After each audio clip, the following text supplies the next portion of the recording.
que é o tema da nossa campanha.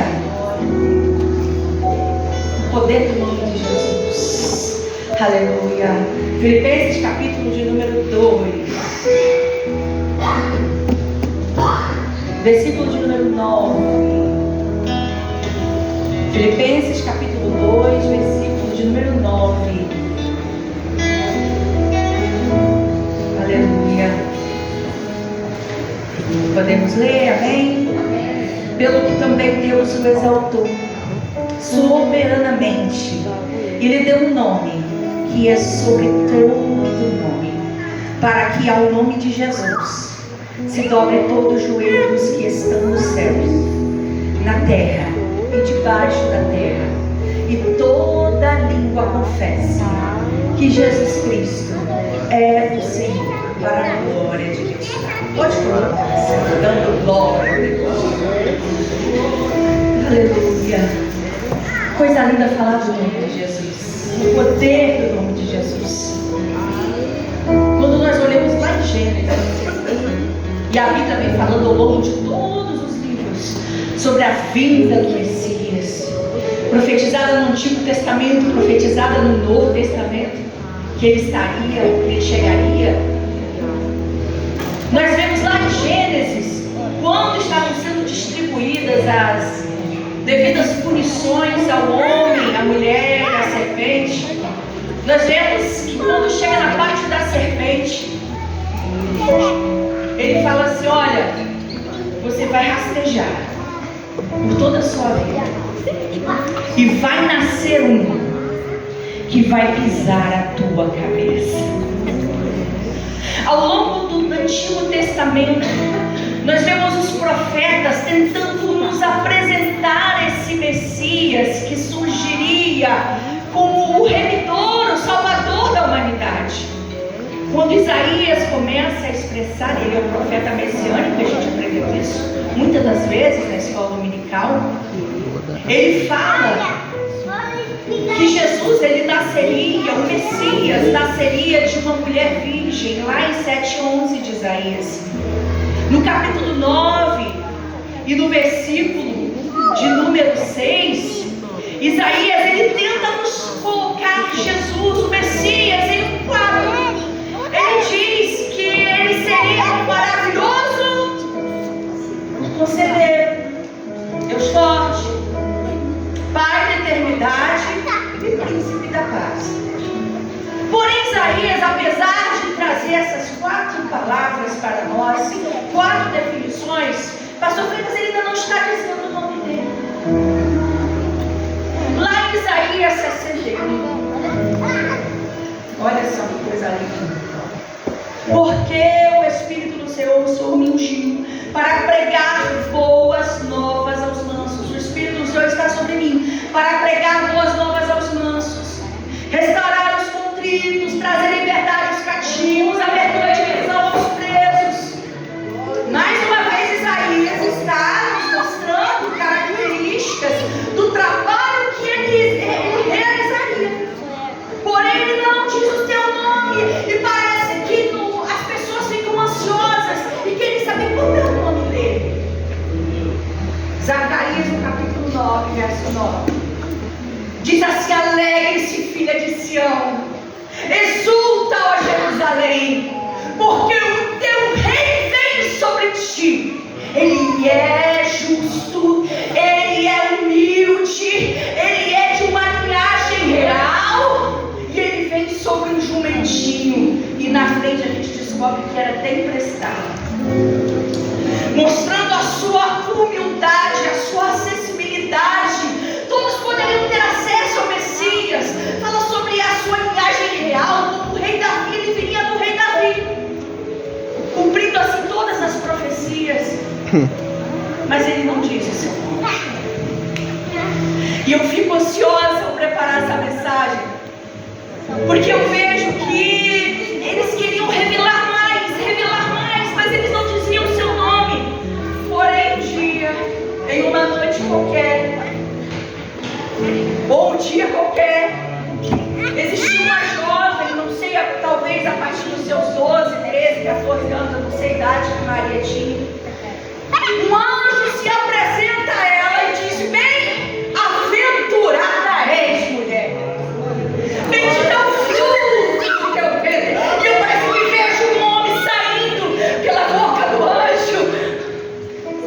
olha, o que em ti será gerado.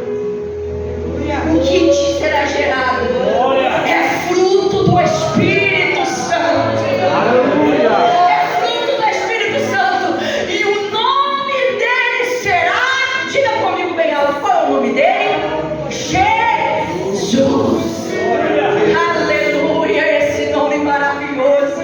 E ele diz o porquê ele chamaria Jesus, porque ele salvaria o seu povo dos teus pecados.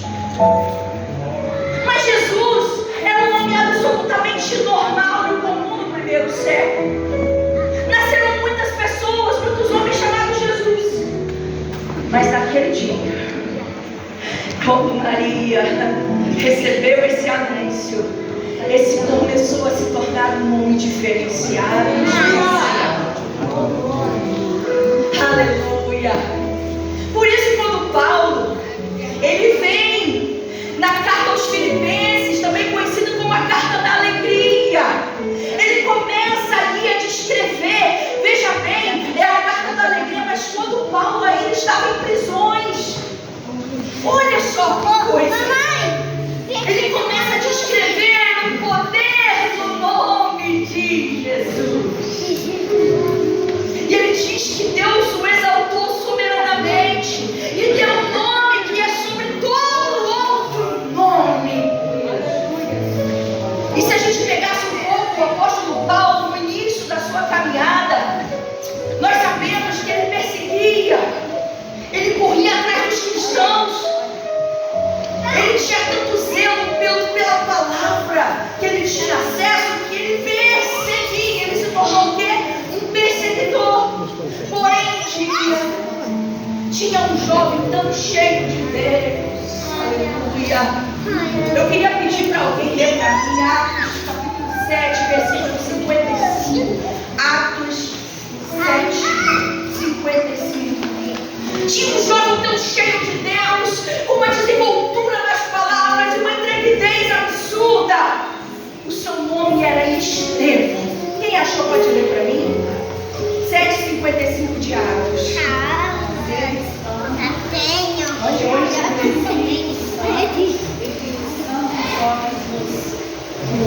no céu, a glória de Deus e Jesus que estava à direita de Deus. Estevão viu Jesus assentado à direita de Deus. Então, as vestes de Estevão foram lançadas aos pés de Paulo. E ali começaram a apedrejar. E para poder piorar o testemunho, para Paulo carregar o negócio, ele fala assim: eu vejo Jesus. Ele disse: Jesus à direita de Deus. E para piorar, ele disse: não imputes a eles esses pecados. Dizem que esse foi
mulher boa de volante, e você não utilizar o seu carro. Imagina ele ficar na tua garagem. É lindo, mas tá na garagem. Você tá lixando ele, tá lavando ele, tá perfumando ele, tá cuidando da roda, tá passando fretinho na roda, tá tirando foto, tá postando no Instagram, mas você não usa. É semelhante você ter acesso ao nome de Jesus e não utilizar. Sabe por quê, irmãos? Muitas das vezes a gente associa que para se utilizar o nome de Jesus, nós precisamos ter uma conduta corretíssima. Nós temos que ter um currículo inigualável. Nós temos que ter uma coisa tão correta, que o nome de Jesus não se assenta a nós e conseguimos fazer alguma coisa, mas não é assim. Eu quero te dizer que o nome de Jesus, ele não sofre dano, ele não perde a sua eficácia, baseado no que eu sou, no que você é, no que você vai ver. Aleluia! O nome de Jesus, ele está aqui, ele está acima, ele é superior a tudo isso. Aleluia! O nome de Jesus não sofre avaria, não sofre alteração. E sabe o que o diabo gosta de colocar no coração da gente? Ele fala assim: você não orou o suficiente hoje, não vai usar o nome. Você não jejua, tem mais de 20 dias. Eu estou sendo muito gentil na colocação. Você nem vai na consagração. Você não vai na escola dominical direito, toma vergonha, vai usar o nome de Jesus como? O diabo, ele quer nos fazer envergonhar-se de usar o nome de Jesus e não utilizar, porque ele sabe, meu irmão, que o dia que você usar o nome de Jesus, aquela capetada vai ter que bater retirada, vai ter que sair daquele quarto, vai mudar a vida daquele homem. Ele sabe que tem poder, e quem disse que tem poder foi o Senhor Jesus. Aleluia! Em 1 João capítulo 3, verso 8, na parte B diz: para isto se manifestou o Filho de Deus, para desfazer o quê? Diga mais alto: as obras do diabo. Jesus não veio ao acaso, não veio para dizer que você é belíssimo, ele não veio dizer que a tua roupa combina com o teu sapato, não. Ele não veio para falar parabéns, você está muito presente aos cultos. Ele veio para falar assim: você está usando meu nome? Foi para isso que eu botei meu nome no mundo, foi para isso que eu te dei poder. Veja em Lucas capítulo 10, verso 17 e 18. E aqui fala sobre os 70. Eu falei com o Anderson, ele me corrigiu, mas eu vou repetir aqui. Foi o primeiro trabalho em grupo que eu percebi. Ele falou que já aconteceu outro. Eram 70 e Jesus mandou ir de 2 em 2 embarcar. E aí eles foram, e Jesus falou: vocês vão, e vocês vão, depois eu vou, tá? E deu autoridade a eles. E aí no 17 fala assim: que eles voltaram 70, não voltou 69, não voltou 50 pulando, voltou os 70 alegres pulando e dizendo: até os demônios se nos submetem ao nome de Jesus. E Jesus disse no verso 18: eu vi a Satanás como um raio caindo do céu. E eu posso aqui fazer uma figura de linguagem, parece que eu via Jesus com aquele sorrisinho de canto de boca dizendo: eu vi a Satanás caindo como um raio. Eu quero te perguntar nessa noite, se você, como embaixador do reino de Deus, tem usado o nome de Jesus dentro da tua casa. Você tem usado o nome de Jesus no teu trabalho. Você tem usado o nome de Jesus naquela situação. Porque se ele disse que era para fazer, por que parece que a gente está com a roda presa? Porque parece que a gente está tímido. Por que vocês são tão tímidos? Às vezes vem essa palavra na minha cabeça. Efésios capítulo 1, verso 22. E sujeitou todas as coisas a seus pés. Ele é o cabeça da igreja. Quem é o cabeça da igreja? Diga o nome dele. Ele é o cabeça da igreja. E parece que a gente está tímido. O mar está revoltado. rebelde. Ai, deixa ele, não vou constrangê-lo. A esposa está passando por problemas difíceis. Ai, deixa ela, não vou atrapalhar. Ai, meu marido não quer nada com Jesus. Ai, deixa, uma hora Deus pega ele. Irmãos, isso não é de Deus. Desculpa falar isso para você. O Senhor te deu poder. O Senhor te deu poder na tua mão, meu irmão. Chega lá na tua casa. Ah, não, deixa isso aqui, daqui a pouco eu falo. Aleluia. Lucas 4:33. Aleluia. Vou ler aqui rapidamente. Fala sobre o dia que Jesus estava na sinagoga. E ele estava vindo de uma série de mensagens, pastor. Gente, deixa eu ver sua mão. Jesus estava pregando nas sinagogas. Sabe aquelas pregações acaloradas? Sabe aquelas pregações cheias da presença? Eles não sabiam que nome dar. Era a unção que estava transbordando de Jesus. Enquanto ele pregava, aconteceu algo totalmente diferente. Veja comigo. Estava na sinagoga um homem que tinha um espírito de um demônio imundo. E esses clamam em alta voz dizendo: ah, que temos nós contigo, Jesus Nazareno? Vieste destruir-nos? Pensei que é santo de Deus. Versículo 35. E Jesus o repreendeu dizendo: cala-te e sai dele. E o demônio, lançando-o por terra, no meio do povo, saiu dele, sem lhe fazer nenhum mal. E veio espanto sobre todos, e falaram uns com os outros, dizendo: que palavra é esta? Que até os espíritos imundos manda com autoridade e poder, e ele sai. Eu quero trazer uma frase para vocês aqui, para a gente meditar junto. É possível estar dentro de um ambiente religioso e não estar com Jesus. É possível participar da ceia linda que nós fizemos ontem aqui. Como eu senti a presença de Deus. Teve hora que o pastor Freitas estava falando alguma coisa, eu desliguei do ambiente, liguei para o céu. Quando eu voltei a órbita novamente, o pastor estava olhando na minha direção, falando com alguém lá. Eu falei, será que o pastor me chamou para cantar? Eu não estava mais naquela cadeira. Aleluia. Eu falei, o que, pastor?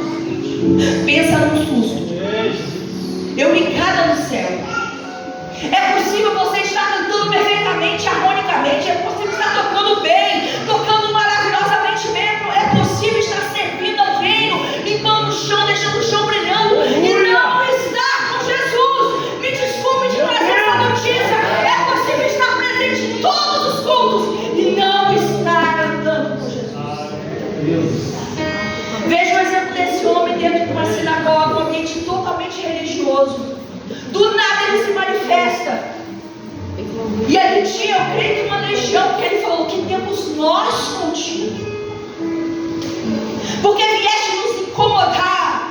O diabo não quer que você diga nada. O diabo quer que você deixe de fazer a farra que ele está fazendo lá. Você nem sabe que ele está lá. Aí você culpa vizinho, culpa marido, culpa filho, culpa a situação financeira. Mas é o diabo que está lá dentro, você nem sabe. É possível andar com Jesus e não se parecer com ele, pastor. Veja Judas. Presenciou milagre, sim ou não? Andou com Jesus. Talvez estivesse dentro daquele barco no dia que ele acalmou o vento, aquietou o mar. Mas no dia que ele tinha que roubar alguma coisa da bolsa, ele pegava. É possível andar com Jesus e não ter nada a ver